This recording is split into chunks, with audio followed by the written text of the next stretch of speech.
This program was made possible by contributions to your PBS station from viewers like you. Thank you.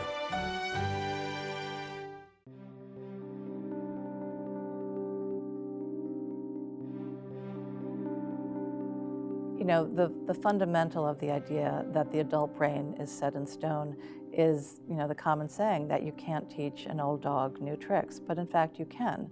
The adult brain, again, you know, the ripe old age in their 40s, 50s, 60s, even beyond, can change its structure and function in a significant way. Everyone I know who's getting older forgets things, makes jokes about having senior moments, but I think deep down inside, everyone is kind of concerned that they're headed down this path of losing their cognitive abilities. I think it's very clear that everyone doesn't lose their cognitive ability. There's two factors that contribute here. One is genetics. Our family history is an important component. And the other is our environment.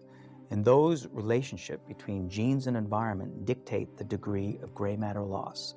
And so you can influence one and not the other. You can influence your environment, you can stay active, you can exercise your brain just as you can exercise your body. These are enormously helpful in slowing down that degenerative loss that's part of normal aging. With recent advances in technology and research, several key things that we thought were absolutely true about the brain are being challenged and proven wrong. For many years, conventional wisdom in the neurosciences has been that the brain is fixed in its physical and anatomical organization after an early stage of development that ends in childhood. But a growing crescendo of scientific studies now shows that the brain is not hardwired in childhood, and we are not doomed by our DNA. On the contrary, our brain is pliable, plastic, and changeable throughout our lifespan, regardless of our age or genetics. Can we train the brain in ways that correct or compensate for injuries or impairments? Can we change our brain in ways that contribute to its rejuvenation as we grow older? To what extent can the brain heal itself with our guidance? Join us on a journey across the frontiers of neuroscience, psychology, and neurology as we explore the immense power of the Brain Fitness Program.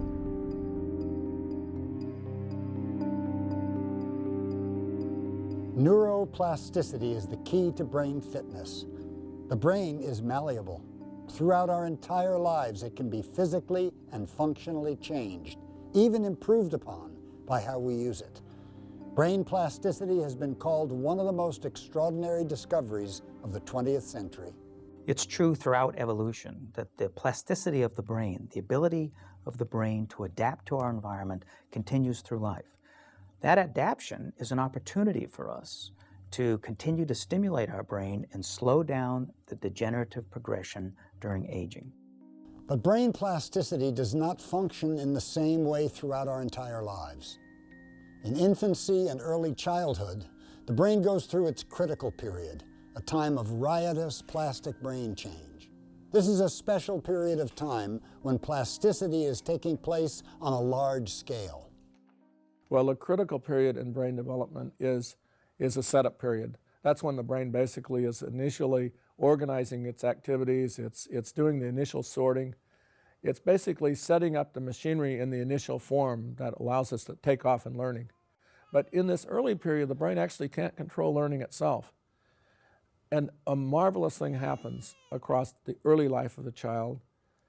Across this period, the brain actually learns itself how to establish control.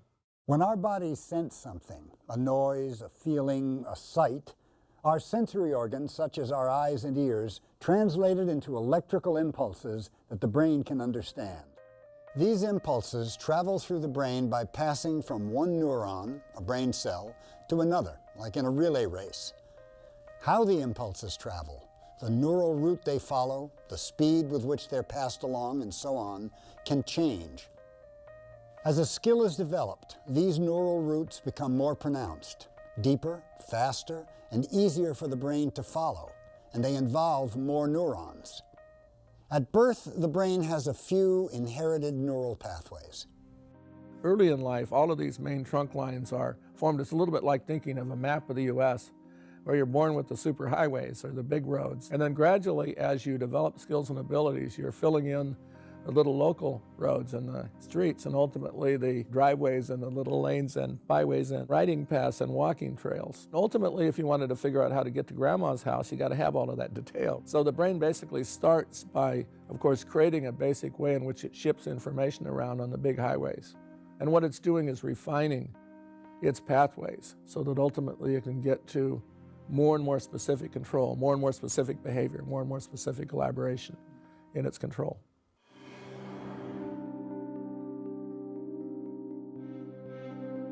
We think of using a spoon as a relatively trivial thing. It seems simple. We've all mastered it. But actually, it's not so simple. And actually, as a consequence of learning to use it, massive changes in the brain have to occur. I have this lever, this little lever. It has a little scoop on one end. And I have to learn how to control it, hold it, first of all. And now I have to learn how to manipulate it in a way that could keep it upright. And I have to load it with food. Well, that food could be gloppy, could be watery, could be heavy, could be light. And if you think of the massive nature of changes that underlie a skill like that, think of all of the changes that have to occur when you master a repertoire of skills, like movements in general, or your ability to produce speech, or your ability to understand it, or your ability to type. And the brain continually changes as we learn. As we experience new things that we will remember, the brain revises itself. As we learn any new skill or ability, the brain actually specializes. Primary changes during this time occur in the details of the brain's local wiring. The brain also undergoes massive amounts of physical changes in its wiring each time we acquire a new skill or ability. Another important physical dimension of change that happens in early life and that continues throughout life is neurogenesis.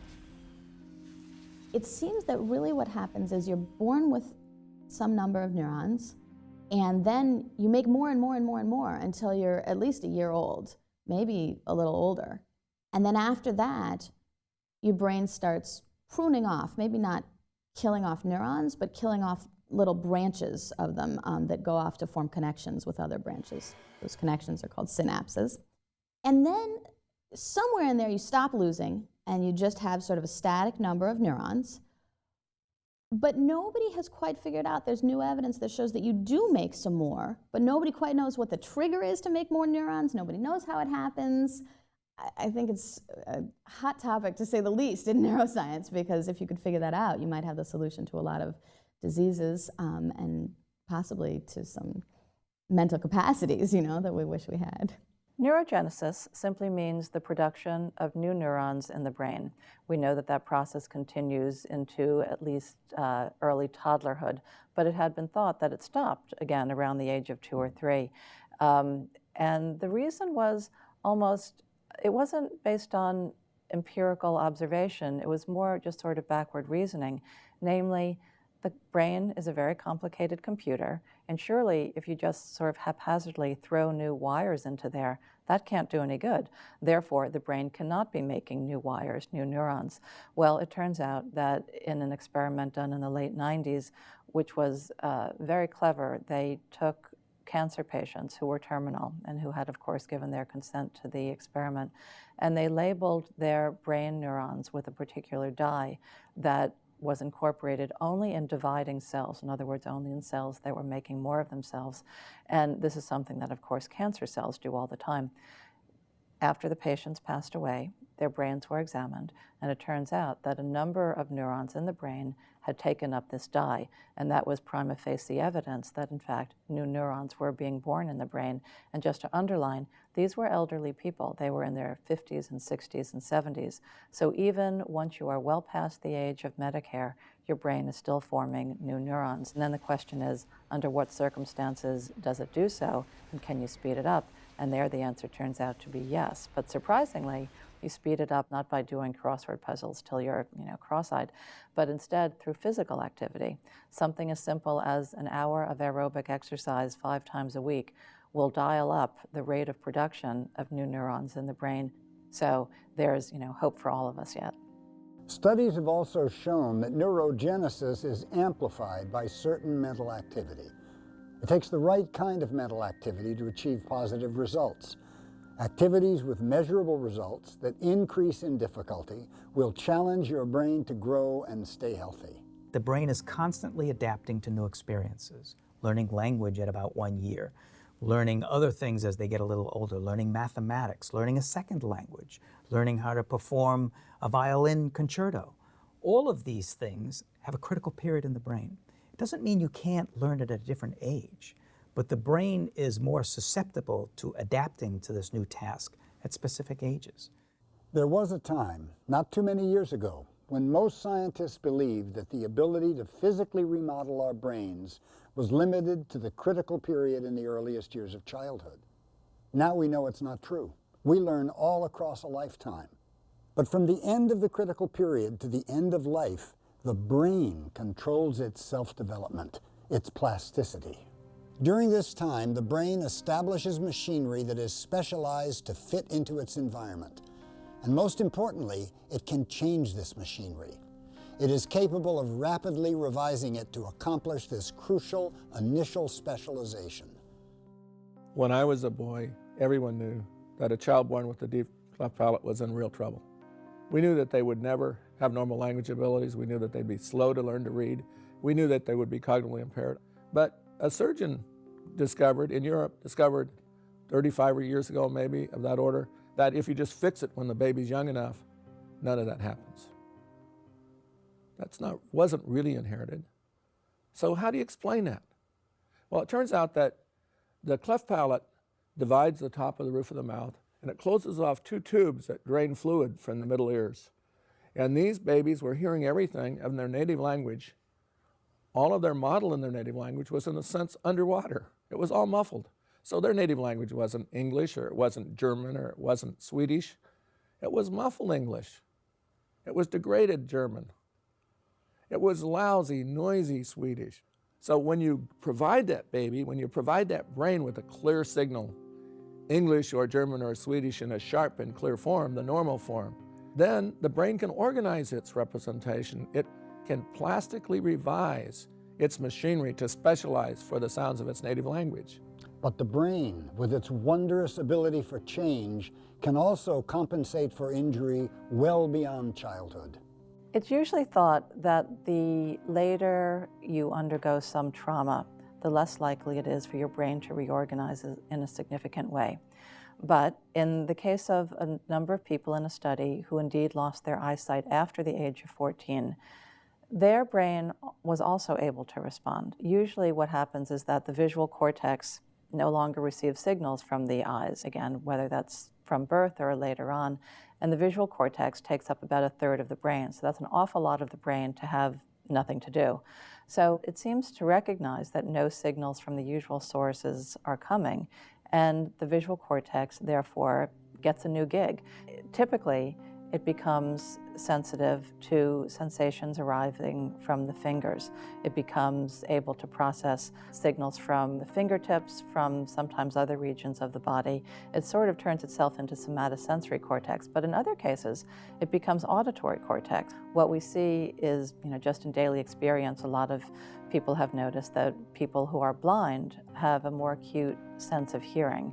Well, it turns out that the physical basis for that is that their visual cortex, which again is not receiving signals from the eyes, changes careers, and it begins processing sensations from the ears and helps you hear better in the world. While the critical period is important, it is by no means the last chance we have for our brains to improve and adapt. Indeed, improvement and adaptation is a must throughout our lives for preservation of senses, skills, and memory. Learning doesn't just increase our knowledge, it physically alters our brains and our body chemistry. The brain has a strip called the somatosensory cortex, and that takes the feelings that enter into our neurons from your fingertips, but really over throughout the body, every place on your skin. And each region on the skin corresponds to one little spot on the somatosensory cortex. And you have a larger region devoted to the fingertips because they're very sensitive, and hardly any region of the brain is devoted to, let's say your knee, because that's not sensitive at all. Well, it turns out that if particular regions, let's say one fingertip more than another, is used more. And you can imagine circumstances where that would be true. Reading Braille, for instance, where you have to have very sensitive fingertips and where you spend hours and hours a day feeling something with your fingertips. The region of the brain that processes those sensations expands. So it had one little amount of real estate devoted to it, let's say when you entered the world, but as you placed greater demands on that region of the brain, it responded. It got larger. So when scientists scan the regions of the brain in blind people who are adept Braille readers, it turns out that those regions are much larger than in, the rest of us who do not read Braille. So that was an early indication that, again, something as simple as behavior, the way you live your life, can alter, in this case, the map of the brain. When we are learning, thinking, feeling, we're also strengthening existing synapses and creating new synapses. A synapse is actually the easiest thing probably to explain in the brain. It's just a connection between two neurons. And it's not actually a physical apposition. There's actually a little gap between the two neurons that are connected. And in the space between them is where neurotransmitters float. So you'll have what we'll call a presynaptic neuron, which is going to be the one sending the signal. So an impulse will come down the long axon of that neuron, and at the end of it, it will result in the release of this neurotransmitter. The neurotransmitter will float across the gap to what we will call the postsynaptic neuron, which will take up that neurotransmitter. And if there's enough of it, then that neuron too will fire. These synapses connect our neurons one to another, strengthening our brains. One important pioneer who contributed to our understanding of synaptic changes in learning was Donald Hebb, a Canadian psychologist who hypothesized how changes in synaptic strengths could account for learning. It's not the repeated exposure that mattered to Hebb. It's the coincident activities that are generated by any important experience. By the Hebb rule, they're co-strengthened because they co-occur. Donald Hebb's great contribution was to come up with the recognition that neurons that fire together wire together. This was the idea that when you have particular patterns of brain activity over and over and over again, let's say you're a little kid and your mother points out the window and says, "Robin," you see the bird, you hear the word, you have some sense of what this thing is in front of your eyes, and then forever after, you recognize that that is a robin, and that's because the connections in your brain have become stronger. The synapses have been created because of repeated exposure to these two things, the sound, the name of the bird, and the image of the bird. Anyway, Hebb's contribution was to make the first baby steps toward showing that our experiences can leave indelible imprints in the brain, in this case, stronger synapses, and that's what underlies all of learning. This firing and wiring is the key to learning and plasticity and brain fitness. Whichever synapses are activated together in each moment of time are mutually strengthened. Well, as I practice any simple skill, basically, I engage populations of neurons that represent the details of that skill, moment by moment in time. And basically, those neurons are engaged more or less simultaneously in time.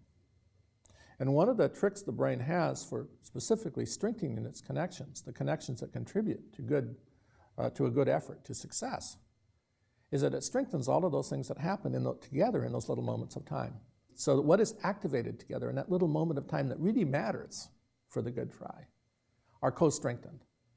And they actually mutually strengthen one another as well as are strengthened simultaneously in time, right? And that's the critical to generating a sort of integrated, cooperative action of the brain to drive itself towards higher performance and success.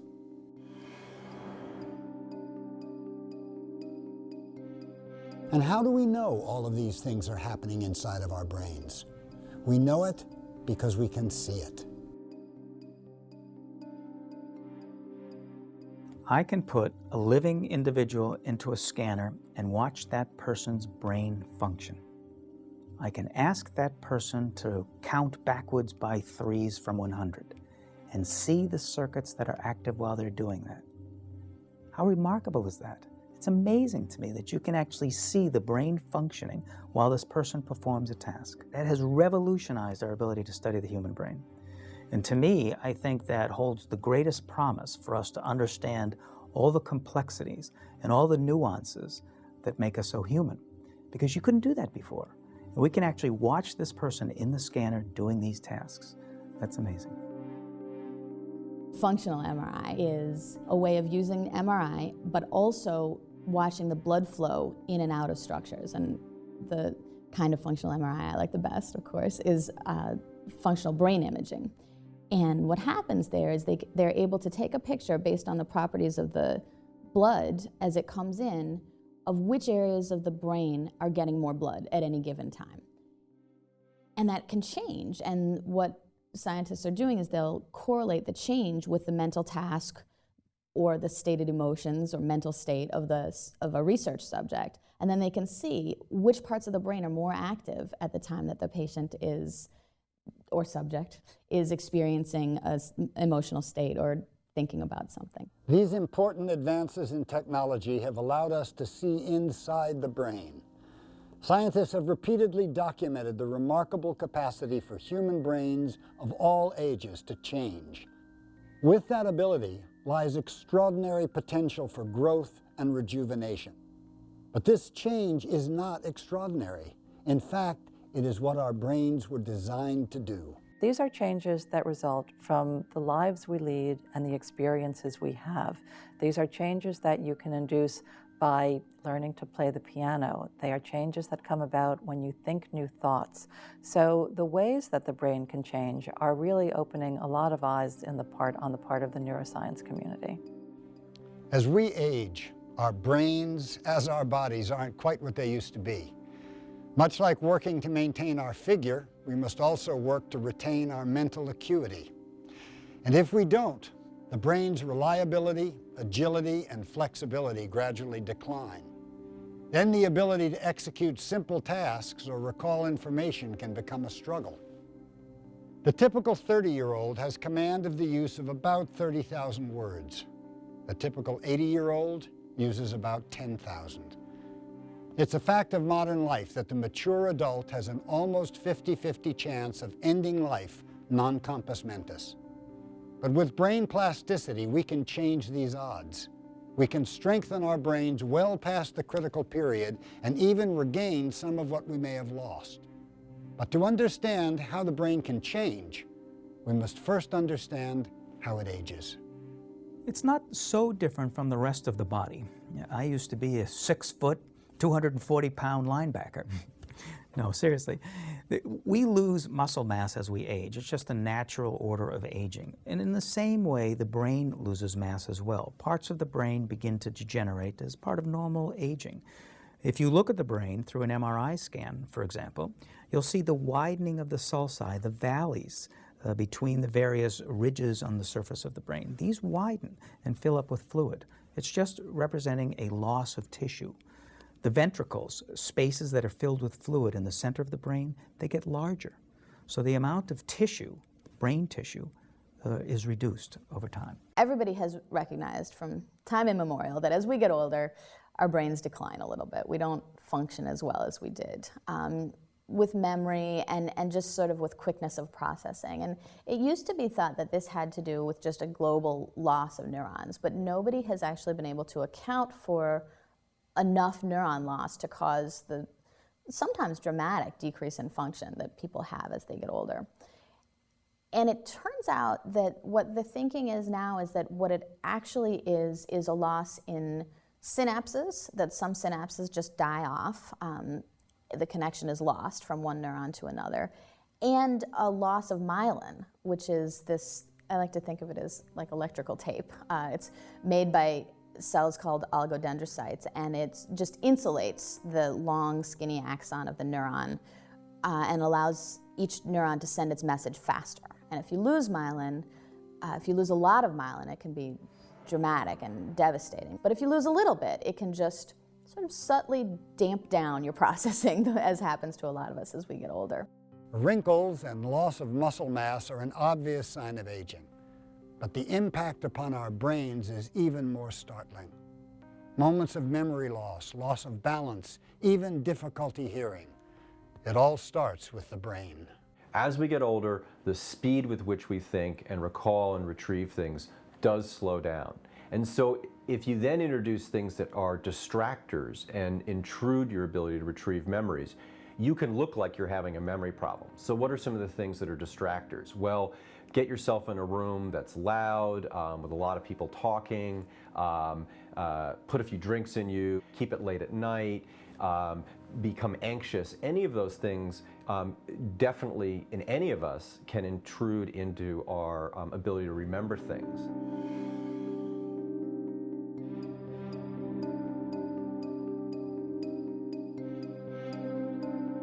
Imagine you're in a stadium.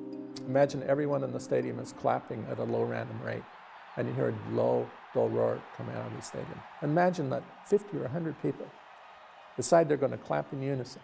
They're going to cooperate, and maybe with some distinctive rhythm. And what you see is that signal, that rhythm, rise out of the crowd against the background of 100,000 sources of noise as a clear signal. In the same way, cooperation of the action of neurons in the brain contributes to generating clear signal even in the presence of lots of noise. It is the weakening of that cooperation in an older brain that contributes and accounts substantially for why older individuals have trouble struggling operating in noisier environments. Another issue that plagues the elderly is fear of falling. Most people think that falling is an issue related to our physical strength, but it really starts with our brains. When we walk, our brains are very, very actively involved in processing us and orienting us. Older people will often be watching their feet as they're walking down the stairs. And because it's a use it or lose it brain, that may not be the best way to go about things, because as you start to rely more on your vision for your balance, you're not using your actual balance system.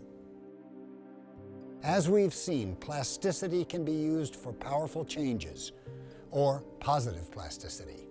Sometimes in the older brain, the exact opposite can occur, and we witness the ravages of negative plasticity. If I fall when I'm older, and I realize I couldn't stop myself from falling, I'm really worried about it. So what do? The first thing I do is I turn my head down. I start watching my feet. That's a very negative step. First thing that's bad is that I've used my organ of balance from the beginning of time in my life in this position, and I get pretty good information in this. This is where I'm an expert. Now I'm watching the ground, and somebody bumps me because I'm looking in near vision. The ground sweeps past me like lightning. So as soon as I'm bumped, my eyes tell me I'm moving over, and they carry me right to the ground. Actually, what I've done is I'm training myself to lose my ability to walk without falling.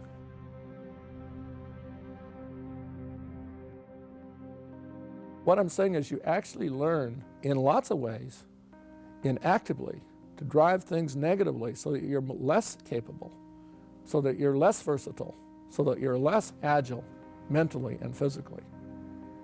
Plasticity is a two-way street. It's easy to degrade your brain. Plasticity gives rise to flexible behaviors, but sometimes if we use our plasticity in a certain way, it actually gives rise to rigidities. The way to think about this is that the brain's plasticity is like snow on a hill in winter. It's because the snow is pliable, you can take many different paths down that hill. If you enjoy that path down the hill, you'll tend to favor that path on subsequent runs. Each time you go down that same run, you'll develop a track. And if you keep going down that track, it becomes a rut. Now, this is the way brain plasticity functions, actually. If you keep doing something, our very plastic brains can give rise to a rigid behavior. Negative plasticity can sometimes result in mental disorders as well. Jeffrey Schwartz is a neuropsychiatrist at UCLA, and he works with patients who have obsessive-compulsive disorder. In OCD, of course, you're constantly beset with the idea that something is wrong, that you have left the stove on when you departed the house that morning. He looked at the brain circuitry that underlies this, and basically there's overactivity in a region of the brain which has been dubbed, not surprisingly, the worry circuit. So what he did is teach patients to think about their thoughts differently. In other words, when the idea that you had left the stove on, when that thought arose, he taught the patients, tell yourself two things. Tell yourself, one, it's not real. And two, tell yourself, that's only my brain talking. That's a neuronal glitch. I don't have to pay attention to it. So he did a study comparing patients who learned this form of sort of thought changing and compared them with patients who had received standard medication therapy for OCD. So he'd found that the activity in the worry circuit quieted down to the same extent in both groups of people. In other words, thinking about your thoughts differently acted back on the worry circuit to quiet it in a therapeutic way, with the result that these OCD patients really were able to shed their illness. They were no longer beset by these burdensome, compulsive, worrying thoughts to the same extent that the medication did. This was a very early indication that the mind can act back on the brain, that the thoughts you think have a physical, measurable effect on the activity of a particular brain circuit. In this case, mindful attention is believed to transform the mind and free it from the symptoms of disease. In the same way, it can increase the quality of information that we receive through our sensory inputs and can help us refine our thinking and behavior. One of the critical factors that controls change in the brain is attention. So the brain has a way basically of turning a spotlight on the things that you are, quote, attending to. I'm very accurately recording all the details, and I can remember them. I will remember this because I've attended to it, and plasticity has been enabled in this circumstance. Change has been enabled in my brain as a function of the enabling impacts of attention. Attention is actually regulating what is allowed to change. I only change things that I'm aware of, that I'm attentive to, right? And as a function of the focus of my attention. That's why it's so crucial when you're in a learning mode. Attention be focused, sharp, serious, ideally, because those are the conditions of relatively strong enabling of change, relatively selective enabling of change that drives positive learning, positive brain change. I like the idea of fame in the brain. Any conscious perception is only conscious because you have recruited a certain number of neurons to be associated with it. And at any given time, that can change. And there's different factors that are going to change what you're conscious of. That attention is one of those things that can make conscious ideas or any idea more famous in your brain, more likely to become conscious. That if you say to yourself, okay, I'm really going to focus on this now, that's going to heighten the activity of all the surrounding neurons. Of course, you're not always in control of your attention, and there's certain things that you're reflexively going to pay attention to. If there's a very loud bang, you're going to pay attention to that probably just out of some basic instincts more than you might pay attention to your algebra text or whatever you're trying to learn. If you've been in the same job for 20 years, you're not getting into that intensive learning experience that you had to do when you first learned the job or when you were studying a vocabulary for a French or Spanish exam. And it's that kind of intensive training that you need to get the modulatory or the regulating mechanisms of plasticity in good shape. Just as when you want to improve your cardiovascular health, you have to push yourself. You have to really push yourself cognitively and pay very, very close attention just to increase your cognitive ability. And reading the paper won't do it. And doing the things that you like, dancing the old dances won't do it. But dancing new dances where you have to strain to learn the steps will do it. Attentional control can be far weaker and far less selective in later life than when we're young. Plasticity is hampered by these attentional losses. To better understand how that affects us as we age, we need to investigate modulatory neurotransmitters. These are small chemical molecules whose release results in turning on the plasticity switches in our brain. These same neuromodulators are contributing very positively to your sense of well-being. Dopamine is contributing to how positive, how pleasurable, how fun life is. Noradrenaline in its release is contributing to how alert, how bright you feel. It's also contributing to signals of alarm or danger or trouble when they appear. And those are important. It's important that you have those nuances in the control or regulation of your behavior and your feelings. Acetylcholine is contributing to your feelings of brightness, alertment, engagement, how engaged you are in behavior and so forth. So as this machinery slowly dies off, guess what else is happening? The person that you are, the bright, energetic, enthusiastic, with it person that you are, is slowly fading. So it's very crucial that you keep this machinery in tip-top shape. And it's very crucial if you've let it decline, or a really good idea if you let it decline, that you buck it up again and improve its functionality. Because you won't just get the bonus of better learning and stronger vivification of memory from it. You'll get the addition of having a brighter life, more cheerful life, joyful life, hypothetically, alerter, more engaged life. When tasks are too easy or routine, things we do every day, for instance, our actions don't release those neurotransmitters. Instead of learning, we're using the skills that the brain already knows. This turns the plasticity switch to off, and nothing changes in the brain. Our ability to affect change in our brain is also affected by our drive and willingness to leave our comfort zones. When we're young, it's all about the acquisition of ability.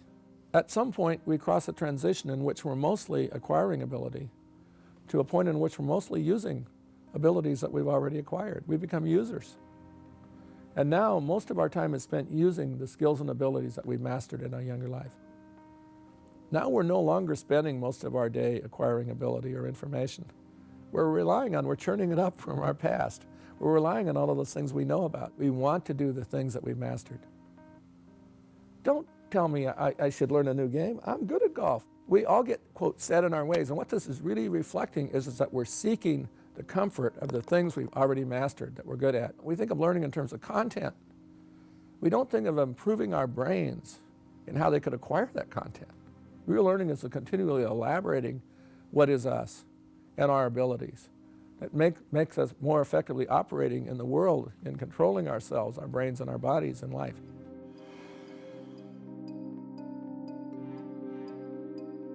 Learning new tasks and challenging our minds in a very focused way is the best way to slow mental aging. Acquiring new skills is important, but without remembering, the brain cannot harness its true power. One of the keys to our memory lies in our hippocampus. So there's this guy who was one day found wandering along the side of the highway, and the state policeman who picked him up asked him his name, and he gave his name and said that he was stationed at a nearby Army base and gave his age as 22 years old. And I don't know if the officer realized it or not, but he must have appeared at least a decade older than that, because he was. And he didn't live at this Army base anymore, although he had been stationed there when he was about 22. And it turns out that he had just lost all of the memories of the last 11 years, gone. He didn't remember that he had had 2 kids. He thought that his wife was still just about to have the first kid. And it turned out that he had a cyst that was pressing on the conduit between the hippocampus and the rest of his brain. Once that cyst was drained, all of his memories returned. What this is a really rare living example of the most interesting thing I think about the hippocampus and memory, which is that for memories that are what they call declarative, meaning memories that you can talk about, what I had for breakfast or where I was born, these memories are initially brought into the hippocampus, and it is only after time that they're sent out to the cortex.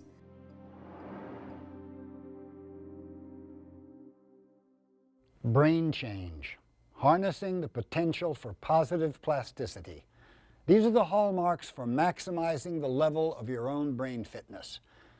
A clear example of this can be seen in the real-world applications of plasticity, as seen in the rehabilitation therapy of patients who've suffered a stroke or traumatic brain injury.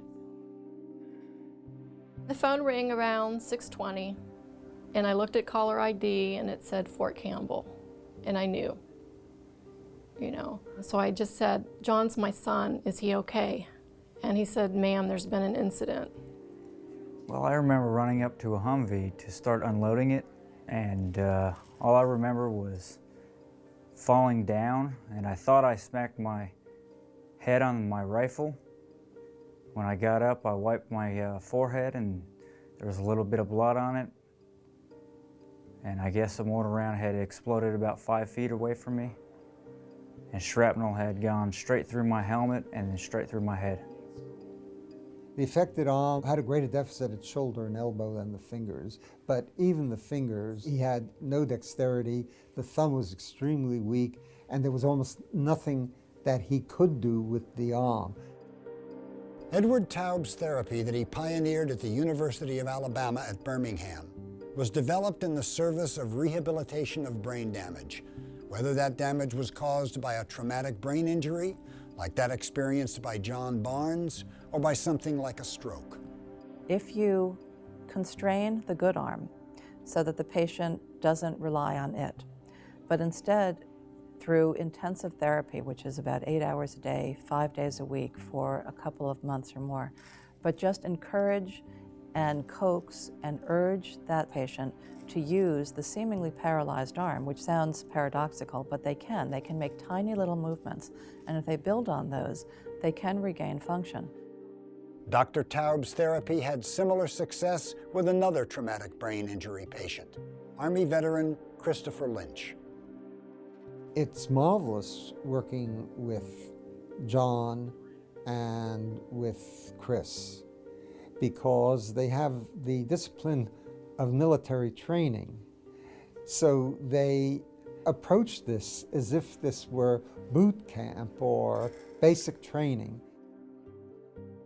Undertaking the Taub therapy requires commitment on the part of the patient and the caregiver. Recovery does not stop after you get out of the therapy sessions, out of the classroom therapy. You go home and you keep doing it, you keep doing it, you keep motivation. It's the motivation that you need to have. I was a little skeptical. I saw simplistic, repetitious movement in the therapy that he was doing. He had a mitt on his hand. It all made common sense to me, but I wasn't too sure. I still had my questions. You know, is this really going to work? 3 days into the therapy, Chris woke up in the morning and had had a dream. That was the first surprising thing that I felt meant something. He hadn't dreamt in 2 years. My brain, it felt like the brain was firing. It's like the more you work the brain, the more it heals itself in a way. On the way home from therapy, we were between here and Montgomery, Alabama. And Chris automatically reached up and pushed the button on the radio with his left hand. And it was, it blew me away. I looked at him and I was just extremely surprised by it. And he looked at me and said, "What?" So I knew he didn't actually have to think about pushing the button on the radio. It happened. The main theme of CI therapy, you either use it or you lose it. And if you've already lost it, that's okay. You can get it back if you keep trying. As we have witnessed, our brain is capable of amazing change. But in order for change to occur, the situation and the stimuli must be optimal. Learning is occurring all of the time, whether we're aware of it or not. But what are the guiding principles that govern the plastic remodeling of the adult brain? What actually changes in the brain as you learn and remember? In order to drive positive change in the brain, there are 7 tenets of plasticity that we must utilize. Tenet number 1. Change can occur only when the brain is in the mood. Attention becomes a critical enabling factor in what you learn about, in where change is allowed. Change primarily comes from the things that you pay attention to. If we're on the ball, if we're on fire, if we're really paying attention, if we're really engaged, that is contributing to changes in our brain that are going to facilitate change. Brain plasticity is enabled by behavioral circumstances. If I'm alert, on the ball, ready for action, The brain releases those chemical neurotransmitters that enable brain change. You can think of them as on-off switches. When I'm in a learning or attentive, engaged mode, the brain is on and ready to change. If I'm disengaged or inattentive or paying attention to something else or performing an action that requires no real effort to succeed on my part, my switches are turned off. Tenet number 2.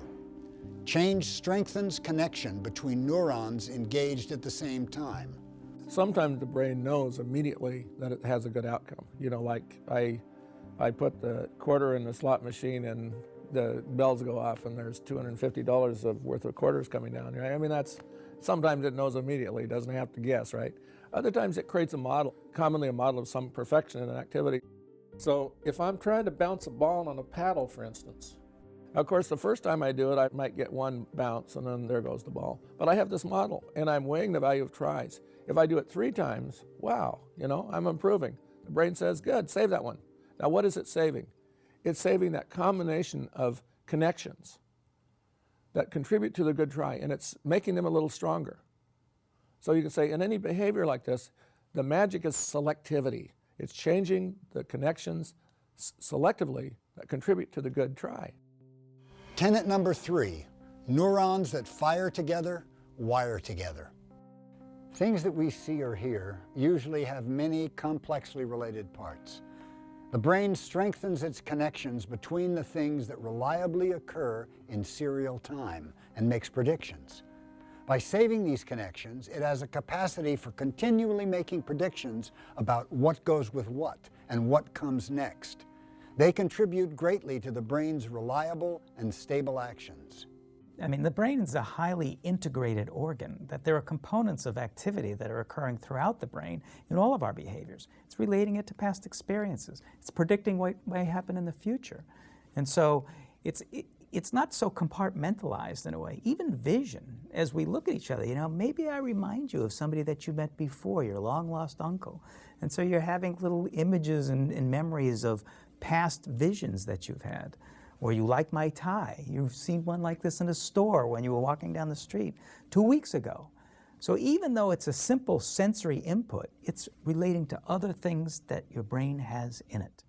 That's why when I think of, let's say, a farm, I might immediately jump in my mind to think about something like a field or pasture, or maybe a cow, or maybe the farmer. And that's because in my brain I store information as it relates to the probability that things concur, that things arise in my brain in successive time.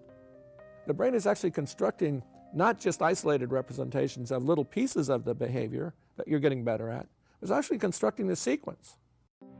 Tenet number 4, initial changes are just temporary. If the brain judges the experience to be inherently fascinating or novel, or if the behavioral outcome is a good or bad one, then they become permanent.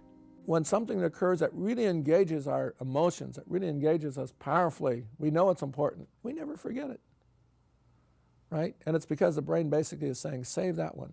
The brain is deciding what to record. It's deciding what changes to enable, to strengthen. It's important to understand that it's not just dramatic things that cause your brain to change its structure and its function. It's things that you're doing all the time. If you are watching this television show, you're changing your brain to some degree. But if you do something over and over again and you increase it incrementally, that's how you get major brain change that's more lasting. Tenet number 5, brain plasticity is a two-way street, and we can either drive brain change positively or negatively. Overall, the discovery of brain plasticity is very uplifting. But our plasticity also gets us into all sorts of difficulties as well. There are a number of disorders we've now discovered that in fact are explained in terms of plasticity. Some of the chronic pain syndromes are actually based on the plastic brain becoming very, very good at firing the pain signal. That would be one example. Virtually every bad habit we ever develop is actually a product of our brain plasticity. Our brain just gets very, very good at the bad habit, and it becomes very, very hard to shake. So once we discover that the brain is plastic, it means two things: that we have the power to change our brains much more than we ever believed. It's more malleable. But a malleable brain is also a vulnerable brain. And if you keep in mind that everything we do and everything we're bombarded with in a sensory way also is changing our brains, we realize that we're much more easily altered by the environment than we ever imagined. Tenet number 6, memory is crucial for learning. The brain is continually setting models of where learning is heading. And it's also remembering from moment to moment how we're doing in the progression of developing our skill or our ability. But it's also always evaluating against the model, and the model is held in memory. So in other words, I have a notion in my memory about what I'm trying to do. I know I'm trying to hit that ball. I know what I want to do. I know right where I want to hit it. Now I hit it, and I evaluate what the outcome is. If I thought about the movements it took, if I thought about all of the information that I had to get back from my arm and my body and how I had to control all of these muscles in order to get to do just that, I couldn't control that in 1,000 years. But the brain has this magical way of doing it. It just says, all of those complex combinations of things, those 101 things that require just to do that, save them. Tenet number 7, motivation is a key factor in brain plasticity. When these plastic changes occur, the new networks are connected, and in some cases, a life can continue even after something as seemingly devastating as a stroke. I was in medical school in Mexico City. Got a call, and they said, come get your father. He's had a stroke, and he's in very bad shape. My father had drive. He was not going to sit still for it. And he trusted me, and I said, we're going to do something about this. I don't know what, but we're going to do something about this. The only model for learning how to walk was the first model. Children, I said, this is what you did when you started to walk the first time. Let's see if you can do it the second time. And there was also a practical side. My father just hated being dependent. He could not tolerate being dependent. At first he was on his elbow, really, because he couldn't straighten his arm out properly. But after a while, he was crawling on hands and knees. And he got to the point where he could crawl up the stairs. Little by little, things came back. The more he struggled with it, the more came back. Pedro Bach-y-Rita was basically cured by his therapy with his son, George. He remarried, returned to his role as a professor at the City College of New York, and enjoyed a very active life. During this time, his other son, Paul Bach-y-Rita, was making a name for himself as a leading neuroscientist. When Pedro died, Paul requested an autopsy. And a few days later, Paul was called into the pathologist's lab, and there, spread out before him on slides, were little bits of his father's brain. And Paul was revolted by this and numbed out, but the pathologist said, look at this. And what Paul realized was that the parts of the brain that had been destroyed and obliterated by the stroke were there to be seen. There had been massive damage. 97% of certain parts of the brain involved in movement had actually been destroyed. And a light bulb went off for Paul because he realized suddenly that what his father's brain had done in that work with George was reorganize itself so that parts that weren't originally involved in those movements took over. And this was a great watershed for Paul because suddenly he realized that the brain of an older person could be fantastically plastic. Bach-y-Rita had such remarkable success with his therapy because he put his focus not on the skill, like walking, but how the skill was acquired, the learning process. That is how changes take place in our brain, through new skill acquisition. But it has to be the right type of learning to direct positive plastic changes. The brain wants you to work on refining your abilities that are slipping. It wants you to be engaged again so that when you're listening to a conversation, you're really listening, not just sort of half listening. So that when you're out in the world, you're really paying attention and you're living out and you see the flower again and you see the shine on it as the sun reflects on it.